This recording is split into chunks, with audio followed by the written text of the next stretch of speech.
Hi all, this is Anjali and welcome to my channel. So आज हम discuss करेंगे CBSE sample paper for the year 2023 for subject informatics practices code is 065. तो आप लोग अपने pre boards दे चुके हैं and you are very well aware of the pattern of the question paper कि किस तरीके से आपका क्वेश्चन पेपर डिफरेंट सेक्शंस में डिवाइडेड है और उसमें किस चैप्टर में से कितने कितने मार्क्स के क्वेश्चंस आने वाले हैं, राइट? सो ये जो पैटर्न हमें सैम्पल पेपर में दिया जाता है सीबीएसई सेम पैटर्न ही फॉलो करती है और उसी फॉर्म में आपका फाइनल एग्जाम भी आता है. तो आज तक कभी ऐसा हुआ नहीं है कि सैम्पल पेपर अलग फॉर्म में आया हो और पेपर अलग फॉर्म में आ जाए. So we are expecting the same. लेकिन अगर आपको नॉलेज पूरी है तो जैसे मर्जी क्वेश्चंस पूछ लें, you should be able to answer that. ठीक है, तो पैनिक नहीं करना अगर कुछ आगे पीछे भी हो जाता है तो, बट होगा नहीं. फाइन. सो अभी जो हमारे पास यहाँ पे डिवाइड किया गया पेपर को, that is divided into 5 different sections A to E. Section A में आपके पास 18 क्वेश्चंस हैं, कंपल्सरी हैं, सारे के सारे करने हैं, 1 mark each, right? Then section B में आपके पास 7 क्वेश्चंस होंगे, 2 marks each. Section C will have 5 short answer questions, 3 marks each. Then you have 3 long answer type questions, 5 marks each. Then section E has 2 questions carrying 4 marks each. One internal choice is given in question 35 against C only. मतलब A, B, C 3 option होंगी तो last option में ही आपको एक internal choice दी जाएगी. सो पहले internal choices बहुत होती थी लेकिन अब काफ़ी कम कर दी हैं, but it's okay. And let's see how do we solve it. तो हम क्या करेंगे, ये पांचों सेक्शंस जो हैं मैं इनको 5 अलग अलग वीडियोस में आपको प्रोवाइड करूंगी, जिसमें से आपको 3 वीडियोस एक दिन मिलेंगी, लाइक A, B एक दिन 2 एंड C, D, E एक दिन. ठीक है, ताकि आप हाफ हाफ पेपर कर सको. तो आप ऐसे करके अपने कम से कम 6 पेपर्स कर पाओगे. And we will be having guest papers also in the last days before the exam. ठीक है, सो चलिए शुरू करते हैं पार्ट ए के साथ. सो पार्ट ए में 18 क्वेश्चंस हैं, 1 mark each. It could be multiple choice question, true false भी हो सकता है, फिल इन द ब्लैंक भी हो सकता है, या 1 वर्ड आंसर भी हो सकता है. सो पहला क्वेश्चन हमें यहाँ पर गिवन है, television cable network is an example of dash. मतलब 4 ऑप्शंस हैं. सो टेलीविजन केबल नेटवर्क, देखो क्या होता है जब हम केबल टीवी लगवाते हैं, है ना, तो वो ये तो है नहीं कि एक कमरे के बीच में 2 टीवी को आपस में कनेक्ट कर दिया, ऐसा तो होता नहीं है. केबल टीवी ऑपरेटर होता है आपके घर से शायद 4-5 गली छोड़कर या थोड़ा और दूर, और वहां से वो केबल आपके घर तक आता है. So you are connecting the devices within the area of 10 kilometres generally, है ना. तो लैंड से तो बड़ा है, लोकल एरिया नेटवर्क तो है नहीं कि एक बिल्डिंग या एक कमरे के अंदर हो. सो लैन आपकी 1 किलोमीटर तक होती है, उससे ज़्यादा नहीं जाती. सो ये उससे ज़्यादा है लेकिन एक सिटी के अंदर ही है. सो इसलिए इसका जो आंसर है वो होगा option number 3, that is man, metropolitan area network. और पेपर प्रेजेंटेशन में आप लिखेंगे answer 1 is man, metropolitan area network. Point number 3, right? Question 2 says which of the following is not a type of cyber crime. आप लोग चाहो तो answer साथ साथ चैट में लिख सकते हो. ठीक है, you can write down the answer in the chat और in the comments if you are watching the video later. ठीक है, सो दैट आप चेक कर सको कि आपके आंसर्स मेरे आंसर से मैच कर रहे हैं या नहीं. Which of the following is not a type of cyber crime. So very simple question and very easy options. तो ऑब्वियसली एक एंटीवायरस अगर मैं अपने कंप्यूटर पे इंस्टॉल करती हूँ, it is not a cyber crime, बल्कि वो तो हर किसी को करना चाहिए. So everybody should install an antivirus on your computer. Data theft is a crime. Forgery मतलब होता है किसी और के बिहाफ पे सिग्नेचर करना. ठीक है, cyber bullying is a crime, लेकिन एंटीवायरस इंस्टॉल करना बिल्कुल भी क्राइम नहीं है, वो तो अच्छी बात है. What is an example of e waste. So what is an example of e-waste? A ripened mango, unused old shoes, unused old computers, empty cola cans. तो obviously e-waste है तो कंप्यूटर से रिलेटेड होगा, है ना. तो शूज, मैंगो या can हमारे e-waste नहीं है. e-waste का मतलब होता है electronic waste and the answer is unused old computers. Very easy question. Which type of values will not be considered by SQL while executing the following statement? Select count, bracket में column का नाम लिखा है, from table का नाम लिखा है. तो इसमें न्यूमेरिक वैल्यूज डेफिनेटली काउंट होंगी, टेक्स्ट भी होगा. नल वैल्यूज जो है वो काउंट नहीं होती हैं. So it does not count null value. तो जितने भी एग्रीगेट फंक्शंस हैं, अगर कहीं पे भी आपके उस कॉलम में नल है तो वो सिंपली इग्नोर कर दिया जाएगा, उसको हम कंसिडर नहीं करेंगे. It is ignored, right? Next question says, if column fees contains the data set this, what will be the output after execution of the given query? तो आपके पास यहाँ पर ये वैल्यूज हैं और ये क्वेश्चन है, select some distinct fee from student. तो इसमें पहले क्लॉज चलेगी डिस्टिंक्ट की. तो इसमें से सारी जो डिफरेंट वैल्यूज हैं वो हमारे पास आ जाएंगी. ठीक है, तो जब यहाँ पर डिस्टिंक्ट काम करेगा तो आपके पास आ जाएगा जी 5,000, 8,000, 7,500, दैट्स इट। 5,000 रिपीट हो रहा है, नहीं लेंगे। 8,000 रिपीट हो रहा है, नहीं लेंगे। So this is going to be 005, ऊपर 1, 6 और 8 हो गया 14, 14 और 7 हो गया 21. So this comes out to be 21,500. या मैंने कुछ गलत कैलकुलेट किया, 15 और 15, अच्छा 20 ही होगा ना, यहाँ पे तो कैरी नहीं था। So it's 20,500। तो यहाँ पर भाई मैथ्स भी अपना ध्यान से करना, ठीक है। वो तो अच्छा है, यहाँ पे ऑप्शंस दी हुई है तो हमें पता चल गया कि 21,500 तो आ ही नहीं रहा, यहाँ तो 20,500 है। So calculate properly and cross check your calculations. So answer is this, और वर्किंग जरूर दिखा देना, ठीक है। सो शो योर वर्किंग, ताकि चेक करने वाले को पता हो कि हाँ आपने ऐसे सॉल्व किया है। सो चाहे आप इसको रफ वर्क में दिखाओ, बट मस्ट शो वर्किंग, कहीं पे भी कैलकुलेशंस अगर इन्वॉल्व हैं तो, ठीक है। चलिए, next is O in FOSS stands for. So FOSS है free open source software. So as per that O की फुल फॉर्म है open. So free open source software, so ये वो सॉफ्टवेयर हैं जिसमें सॉफ्टवेयर के साथ साथ उसका कोड भी फ्री में मिलता है। So we can get the software for free as well as we can see its code. Okay, question number 7 says, which SQL statement do we use to find out the total number of records present in the table orders? अगर आपको total number of records देखने हैं, number of records देखने हैं, तो आपके पास सही answer जो है वो होगा select count star from orders, because this will give you the total number of records. Select star from record लिखने से वो सारा का सारा टेबल का रिकॉर्ड्स दिखा देगा, पूरा का पूरा डेटा दिखा देगा ऑर्डर टेबल में से। हमें डेटा नहीं चाहिए, सिर्फ नंबर ऑफ रिकॉर्ड्स चाहिए, तो वो काउंट से आएगा। फाइंड कोई फंक्शन है नहीं, सम के आगे राउंड ब्रैकेट खाली लिखी है तो वो वैसे ही है, एरर है, आप खाली ब्रैकेट नहीं छोड़ सकते सम के आगे। So second query is the correct answer. अगर आपसे इन वर्ड्स में भी पूछ लिया जाए कि what is the cardinality of a table out of these commands, कौन सी कमांड कार्डिनलिटी के लिए यूज होती है, तो भी आपका आंसर ऑप्शन 2 होगा, because cardinality means number of records, right. Question 8 कहता है विच of the following is not an aggregate function. इसमें से कौन सा एग्रीगेट फंक्शन नहीं है। सम एक से ज्यादा वैल्यूज का ही होता है, काउंट भी एक से ज्यादा कोई करोगे, एवरेज भी एक से ज्यादा की निकलती है, लेकिन राउंड हम एक नंबर को कर सकते हैं। तो राउंड जो है it is not an aggregate function, it's an individual row function, mathematical functions की कैटेगरी में आता है, but it is not an aggregate function. Question 9.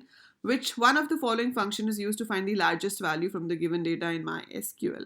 Meaning चारों वर्ड्स का सेम है, मैक्स, मैक्सिमम, बिग, लार्ज, है ना। लेकिन अगर आपको एसक्यूएल आती है तो ऑब्वियसली आपको पता है कि फंक्शन का नाम जो हम यूज करते हैं वो मैक्स है। तो we use max as name of the function. Upper lower का कोई फर्क पड़ता नहीं है क्योंकि एसक्यूएल केस इनसेंसिटिव होती है। To display last 5 rows of a series object as you may write. So ये आपका पाइथन का क्वेश्चन है, केस मैटर करता है, कैपिटल में लिख रहे हो स्मॉल में लिख रहे हो दैट मैटर्स। सो हमें पता है कि लास्ट 5 रोज दिखानी है तो भाई टेल यूज होगा, है ना। So to show the last 5 rows we will be using tail. अब ये जो टेल है उसमें 2 टेल है, एक ये वाला भी टेल है और ये वाला भी टेल है। तो सबसे पहले तो ये टेल गलत है क्योंकि इसका टी कैपिटल है, तो जो टेल मेथड होता है उसका टी स्मॉल होता है, एस डॉट टेल। अब कुछ बच्चे सोच रहे हो सकते हैं कि मैम 5 तो लिखा ही नहीं।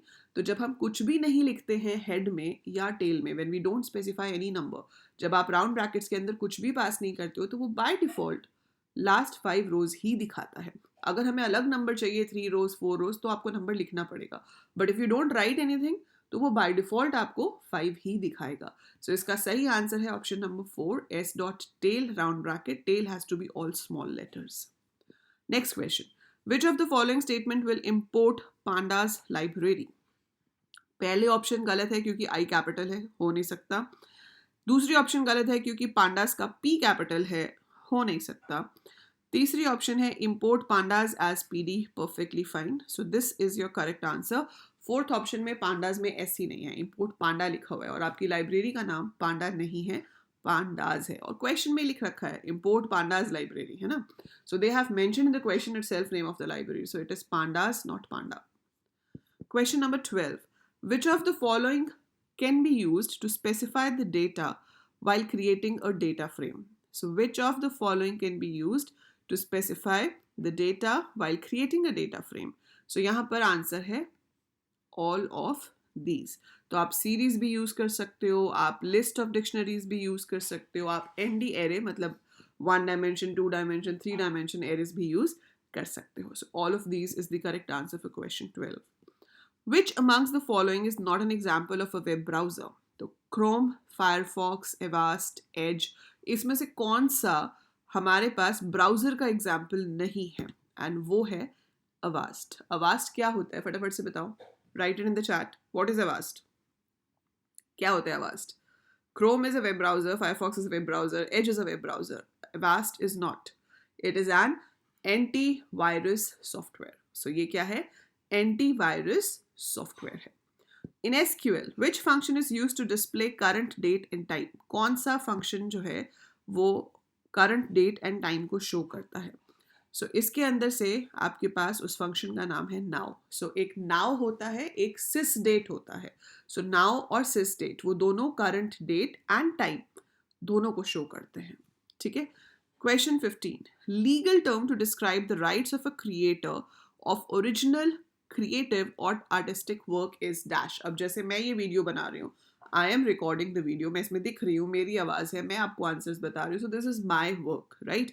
So this is my work. जैसे ये वीडियो अपलोड होगी तो मुझे वो राइट मिल जाएगा और वो राइट को हम क्या कहते हैं?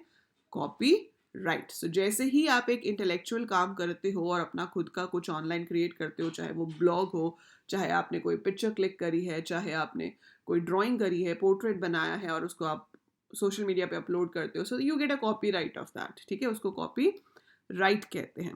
कॉपी लेफ्ट होता है जिसपे हमें कोई राइट नहीं होता. ठीक है? उसके ऊपर कोई कॉपीराइट रिस्ट्रिक्टेड नहीं होता. GPL is general public licence. General public licence जो सॉफ्टवेयर्स के ऊपर लगाया जाता है ताकि हम सॉफ्टवेयर्स डाउनलोड करके यूज़ कर सकें. फॉस हमने डिस्कस कर ही लिया है, free open source software. Question number 16. Dash is the trail of data we leave behind when we visit any website or use any online application or portal to fill in data or perform any transaction.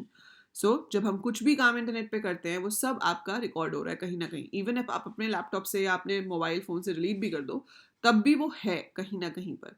और उसे क्या कहते हैं? Digital footprint. ठीक है? So answer for this question is digital footprint. इसके बाद दो क्वेश्चंस आपको आएंगे assertion and reasoning based questions और आपको बताना होगा कि वो स्टेटमेंट सही है या नहीं है और जो भी ऑप्शन यहाँ पे गिवन है. तो पहला क्वेश्चन पढ़ते हैं. 17 क्वेश्चन कह रहा है कि internet cookies are text files that contain small pieces of data like a user name, password and users preferences while surfing the internet. ठीक है? So internet cookies are text files that contain small pieces of data. ठीक है? ये definition पहले तो देख लो कि सही है कि नहीं. हाँ, कुकीज की डेफिनेशन तो सही है. अब रीजनिंग क्या लिखा है? To make browsing the internet faster and easier it's required to store contain information on the servers computer.